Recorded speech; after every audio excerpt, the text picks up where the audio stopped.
ఖమ్మం జిల్లాలో అధికారుల నిర్లక్ష్యం ఓ వృద్ధుడిని తీవ్ర ఆందోళనకు గురిచేసింది. గత 7 ఏళ్లుగా నెలకు 2000 పెన్షన్ అందుకుంటున్న ఓ వృద్ధుడికి గత 6 నెలలుగా పెన్షన్ నిలిచిపోయింది.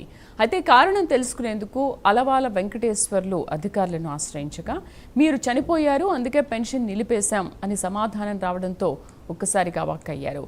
తాను బ్రతికే ఉన్నానని చెప్పిన సమస్య ఇప్పటికీ పరిష్కారం కాలేదని వృద్ధుడు ఆవేదన వ్యక్తం చేస్తున్నాడు. ఖమ్మం జిల్లా కోణిజర్ల మండలం సింగరాయపాలెం గ్రామంలో చోటు చేసుకుని ఘటన స్థానికంగా చర్చనీయాంశమైంది.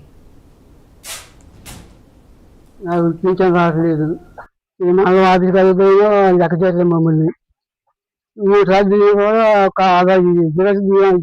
ఇచ్చేస్తాను, అసలు మమ్మల్ని లెక్క కూడా చేయట్లేదు. ప్రెసిడెంట్ గారు కూడా పోయినాం. ఇక వాళ్ళతో కూడా ఎంత చెప్తున్నారు, ఇక చచ్చిపోయినట్టు చిక్కులు పెట్టారు అని ప్రెసిడెంట్ గారు చెప్పిండు. ప్రెసిడెంట్ గారు చెప్పారు అట. ప్రెసిడెంట్ గారు చెప్పిండు. ఇక నుంచి జిరాసులు ఏమన్నారు, జిరాసులు ఇచ్చి వచ్చినాం. మరి 3వసారి పోయినాం, రెండోసారి కూడా ఇచ్చి వచ్చినాం.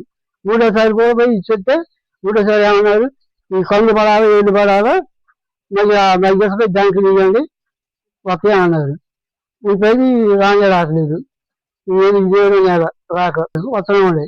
జనవరి నుంచి రావట్లేదు. జనవరి నుంచి ఇబ్బంది. 3 తరాలు పని చేసే పరిస్థితి నాకు